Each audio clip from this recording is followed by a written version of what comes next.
अस्सलाम वालेकुम नाज़रीन, आप देख रहे हैं अनोखा अंदाज में आपका होस्ट जमाल सिद्दीकी। उम्मीद करता हूँ आप खुश व खुर्रम होंगे। नाज़रीन किराम, कुछ बड़ी खबरें हैं जिसमें सबसे पहली खबर जुनैद सफदर की तलाक का मामला है। सोशल मीडिया पे हॉट टॉपिक बना है, कहते हैं मकाफात अमल होता है। क्या कहानी है इसको अब डिस्कस करेंगे। दूसरी जानिब इमरान खान के साइफर केस की जो ट्रायल है वो जेल में होगी, अदालत में कल फैसला होगा। उस फैसले के हवाले से भी बड़ी खबर है, कॉज लिस्ट जारी कर दी गई है, इस पे भी बात करेंगे। और तीसरी जो बड़ी खबर है वो ये है कि 21 अक्टूबर को मीनार पाकिस्तान पर जलसे की इजाज़त मिल गई है। हुक्काम की जानिब से इजाज़त मिलना इस बात का इजहार करता है कि जो नवाज़ शरीफ साहब हैं जब वतन वापस पहुंचेंगे तो उनको गिरफ़्तार नहीं किया जाएगा। और ये एक गुमान ज़ाहिर है, ये कहना कबल अज़ वक्त होगा। कानून हरकत में आ सकता है किसी भी वक्त, मगर ताकतवर हलकों की जानिब से ऐसी कोई ज़मानत सामने नहीं आ पाई। क्या वाकई भगोड़े शख्स जब किसी भी मुल्क में वापस जाता है, किसी भी मुल्क में, मैं किसी एक की बात नहीं कर रहा, जो कोई भी हो, वो वापस जाएगा तो क्या कानून हरकत में नहीं आएगा, या कानून थोड़ी देर के लिए सो जाएगा, या फिर उनको जो है आने से पहले ज़मानत ग्रांट कर दी जाएगी, या जलसे की इजाज़त दी जाएगी। और उस जलसे को तशबीह दी जाएगी कि पाकिस्तान की मईशत की बेहतरी के लिए वो जलसा होना बहुत ज़रूरी है और उन साहब का आना बहुत ज़रूरी है। अवाम ये देख रही है इस वक्त महंगाई का नहज किस जानिब जा चुका है।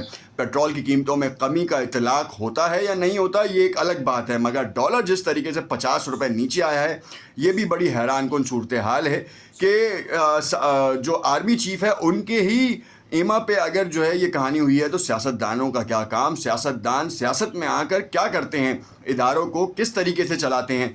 जब सारे काम ही आर्मी चीफ ने करने हैं तो फिर जो है वो मुल्क उनके ही हाथ में दे दिया जाए, और सियासतदानों को क्यों लाया जाए, क्यों उनको तनख्वाहें दी जाएं आवाम के टैक्स के पैसों से, बल्कि उन तनख्वाहों के बजाय जो है वो आवाम की फलाह बहबूद पे लगाया जाए। और जिस तरीके से 50 रुपये, इतना बड़ा तो कोई फाइनेंशियल एक्सपर्ट जो है वो डॉलर की प्राइस इतने नीचे नहीं ला पाया, ना वो इक़दाम कर पाया जो आर्मी चीफ़ ने किए। आर्मी चीफ़ ने भी वही इक़दाम किए जो कि आम सियासतदान कर सकते थे। अगर तो सियासतदान में, जिसमें अगर आप कहें कि वज़ीर ख़ज़ाना रहने वाले, कितने मुतादिद बार वज़ीर ख़ज़ाना रहने वाले इसहाक़ डार, मिफ्ता इस्माइल, ये वो लोग हैं जो कि 2-2, 3-3 बार हुकूमतों में वज़ीर ख़ज़ाना रहे हैं, और इसहाक़ डार का तो एक नाम है।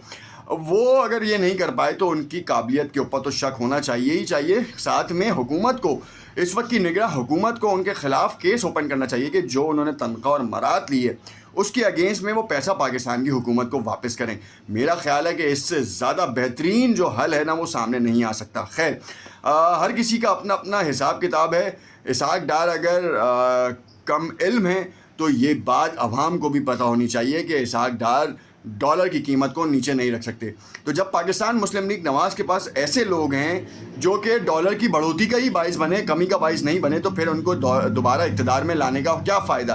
क्या वापस जो है वो आसिम मुनीर, जो कि आर्मी चीफ़ हैं, जिनको बड़ी सोशल मीडिया पे गालम गलोच भी बड़ी हुई है, उनको बड़ा जो है वो तनकीद का निशाना भी बनाया गया, मगर ये बात तो तय है कि उनके बयान के बाद जो है, चाहे वो उन्होंने बॉर्डर्स बंद किए हों, स्मगलिंग्स को बंद किया हो, या गवादर से जो तेल आ रहा है उस पर रोक टोक लगाई हो, या फिर स्मगलिंग अफ़गानिस्तान में जो स्मगलिंग हो रही है, नॉन कस्टम पेड चीज़ें आ रही हैं, उन सब के ऊपर ये पूरा एक माफिया उसको कंट्रोल किया है। तो क्या सियासतदान नहीं करते थे, या सियासतदान आकर सियासत में वो इन लोगों को फ़रोग देते थे और पाकिस्तानी टैक्स को जो है ना वो बेड़ा गर्क करते थे।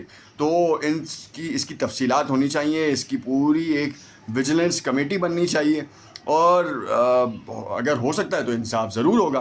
खैर, वो तो देख रहे हैं कि हमारे पास सामने इंसाफ नज़र नहीं आ रहा। मगर जो अब बड़ी ख़बर है जिसके ऊपर बात करना चाहिए वो इमरान खान के साइफर केस के हवाले से है कि जेल में ट्रायल के ख़िलाफ़ दरख्वास्त पर फ़ैसला कल होगा।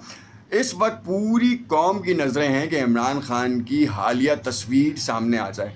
जेल जाने के बाद से अब तक कोई तस्वीर सामने नहीं आई। बाकायदा तौर पे समातों की जो हालत है वो ये है कि वो जेल में हुई है, उनकी ज़िंदगी के ख़तरात लाहक हैं। अदालतों में ये कहा गया, इस वजह से अदालतें नहीं लाया जा रहा कि कहीं उनकी एक तस्वीर भी जो है ना वो मार्केट में आ जाए, और मार्केट में आएगी तो आवाम बिफर जाएगी। आवाम अपने पसंदीदा लीडर को देखकर जो है ना वो जोश में जो है पागल ना हो जाए, और दोबारा इमरान खान के जितने बयानात थे, जो पॉपुलैरिटी थी, वो वापस ना आ जाए। 9 मई के बाद जो है वो बड़े लीडरान ने उनसे बगावत की, बहुत से लीडरान ने उनके ख़िलाफ़ कहानी की, मगर उन लीडरान का क्या मुस्तकबिल रह गया जिन्होंने उनसे बगावत की। کیونکہ دیکھیں اگر تو عمران خان نے اپنے دور میں اور 9 مئی کی پلاننگ میں فوج پہ حملے کے لیے باقاعدہ طور پر کہا تو یہ تمام لیڈران ذمہ دار ہیں. آج ان کے ضمیر کیوں جاگ رہے ہیں, آج کیوں جو ہے وہ ان کے خلاف بیانات دے رہے ہیں اور آزاد گھوم رہے ہیں؟ ان کو تو چھتر لگانے چاہیے. ان کو تو باقاعدہ طور پر وہ تو قبول کر رہے ہیں اگر تو وہ اس کا حصہ رہے ہیں. ان کو تو ڈائریکٹلی غداری کے مقدمے میں آرٹیکل 6 میں ان کو نامزد کرنا چاہیے, ان کے اوپر تو کیس کرنا چاہیے. اور انہوں نے تو باقاعدہ اس چیز کا اپروول بنے. وہ اب جب وہ اپروول بنے ہیں اور باقاعدہ انہوں نے اس بات کا اظہار کیا کہ ہاں جی یہ ہوا ہے, تو پھر ڈیفینیٹلی ان کو تو سزا دینی چاہیے اور فوراً انصاف ہونا چاہیے. جتنے بھی جتنے رہنماؤں نے علیحدگی اختیار کی, جتنے رہنماؤں نے ان کے خلاف بات کی ہے, وہ تو پروو ہے. پھر آپ جو آ جائیں عمران خان کے کیسز کے اوپر, 250 کے قریب کیسز ہیں, چند کیسز اور بن جائیں گے, اور جیسے ہی کیسز بنتے ہیں ایک کو بھی اگر جو ہے سزا ملتی ہے تو عمران خان کلپریٹ ہو جائے گا آٹومیٹکلی. تو پھر عمران خان کو بھی جو ہے نا وہ اقتدار سے ہٹائیں, مطلب اس اقتدار کی کرسی سے ہٹائیں جس اقتدار کی کرسی پہ بیٹھ کر وہ پاپولرٹی حاصل کر رہے ہیں. وہ جیل ان کے لیے اقتدار بن گیا ہے, کیونکہ الیکشن ہوتے ہیں اور فری اینڈ فیئر الیکشن جو کہ نظر تو نہیں آ رہے, مگر اگر ہوتے ہیں تو پھر یہ دوبارہ پاپولرٹی عمران خان کے حصے میں آ جائے گی. اور جنرل عاصم منیر صاحب کا جو کارنامہ ہے, جو معیشت کی بہتری کے لیے جو بڑا ایک بہترین اقدام کیا ہے, وہ دوبارہ سے عمران خان کے پوٹ میں آ جائے گا. اب معاملہ یہ ہے کہ اس میں پھر نہ پیپلز پارٹی شامل ہے, نہ پاکستان مسلم لیگ نواز کا کوئی اسٹانس شامل ہے. کیوں؟ کیونکہ پاکستان مسلم لیگ نواز جو ہے وہ 21 اکتوبر کو فقید المثال استقبال کی تیاریاں کر رہی تھی, اور 10 لاکھ لوگوں کو جمع کرنا تھا ان کو مینار پاکستان پہ. اجازت مل گئی, پی ٹی آئی نے اجازت مانگی مگر ان کو منع کر دیا گیا. مگر 12 نومبر کو کراچی میں فنکشن کرنے کی کہہ لیں یا پھر آپ جلسہ کرنے کی جو ہے وہ انہوں نے نوید سنائی ہے, مگر کیا حکام ضلعی حکام جو ہیں وہ ان کو اجازت دیتے ہیں, سٹی ایڈمنسٹریشن ان کو اجازت دیتی ہے, نگراں وزیر اعلیٰ سندھ ان کو اجازت دیتے ہیں, اور طاقتور حلقے ان کو اجازت دیتے ہیں یا نہیں, یہ ایک بڑا اہم سوالیہ نشان ہے. اگر تو ان کو اجازت مل جاتی ہے تو پھر دوبارہ یہ سوچ سکتے ہیں ہم کہ الیکشن میں ان کو باقاعدہ فری اینڈ فیئر الیکشنز کے اوپر جو ہے وہ کام ہوگا, اور ان کو باقاعدہ طور پر اجازت ہے کہ الیکشن میں کیمپیننگ کریں. کیونکہ احسن اقبال کا ایک بیان نے جو ہے نا پوری قوم کو شک میں ڈال دیا ہے کہ انہوں نے کہا کہ ہم پی ٹی آئی کی ضمانتیں ضبط کروائیں گے. آپ یقین جانیں کہ اگر آپ اپنے دماغ پر ذرا سا زور دیں تو پورے پاکستان میں پاکستان مسلم لیگ نون کا ایک ایسا کارنامہ جو آپ کے ذہنوں میں گردش کرتا ہو کہ جس کی بنیاد کے اوپر آپ ان کو ووٹ دیں, اگر ایسا ہے تو کمنٹ میں میرے رائے سے ضرور آگاہ کیجیے گا. اور یہی معاملہ آپ کو بتاؤں کہ یہ جو ذاتیات کے اوپر حملے کیے گئے نا مریم نواز صاحبہ کے جانب سے, وہ آج ان کے منہ پہ آ رہے ہیں. کیونکہ جنید صفدر کی جس طرح سے شادی منعقد ہوئی, اس میں جس طریقے کا پیسہ خرچ کیا گیا, اور جس طریقے سے جو ایک بیمار مفلوج شخص جو ہے وہ شادی میں شریک ہوا, اور جتنا پیسہ بے دریغ استعمال کیا گیا وہ پاکستان کی قوم کا پیسہ تھا. وہ پاکستان کی قوم کا پیسہ جس بربادی کی گئی جس طریقے سے, اور پھر جو ان کی طلاق کی خبر آئی وہ ذاتی حیثیت میں ان کے لیے بڑی غلط, مطلب یہ ان کا ذاتی معاملہ تھا.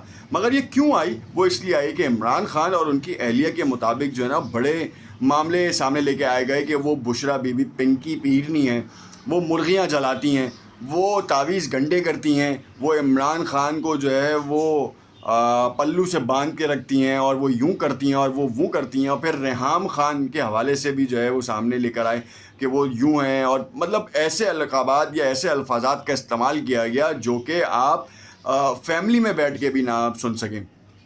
آج جو ہے وہ ان کو ہو رہا ہے جو کہ بالکل سراسر غلط ہے, جو کہ نہیں ہونا چاہیے. مگر ہم سب کو فیوچر کے لیے یہ دیکھنا ہوگا کہ ہم ذاتی حملوں میں اتنا زیادہ آگے نہ چلے جائیں. اس طلاق کے اوپر جو ہے بحث نہ کریں, نہ اس لڑکی کے نہ اس لڑکے کے. یہ ایک عمل ہے جو ناپسندیدہ ہے, مگر اگر آگے کے معاملات میں خرابی ہو تو اس سے قبل ہی یہ معاملے کو لیا جاتا ہے شرعی طور پہ بھی. اور اگر آپ دیکھیں تو اس میں کوئی قباحت نہیں ہے, مگر اس کو ڈسکس کرنا بہت غلط ہے, کیونکہ اس لڑکی کا یا اس لڑکے کا سیاست سے کوئی تعلق نہیں ہے, مگر اس کے ماں باپ کا ہے. اس کے ماں باپ تک رہیں. اگر اس کے ماں باپ کوئی غلط کام کرتے ہیں تو آپ ان کو جو ہے نا وہ کر سکتے ہیں, آڑے ہاتھوں لے سکتے ہیں, مگر اس شخص کو نہیں لے سکتے, نہ اس کی سابقہ شریک حیات کو, نہ ہی اس کا نام لیں. بہتر عمل یہ ہے, میرا خیال ہے کہ ہمیں ان چیزوں میں دیکھنا ہوگا. بحیثیت پاکستانی اور بحیثیت مسلمان تو ہمیں بالکل بھی یہ کام نہیں کرنا چاہیے. دیکھتے رہیے گا نوک انداز. میں ایک بار پھر یہ التماس کروں گا کہ سوشل میڈیا پہ ٹویٹنگ کرنے والے یا استعمال کرنے والے ان چیزوں کو ذرا ضرور سمجھیں. شکریہ.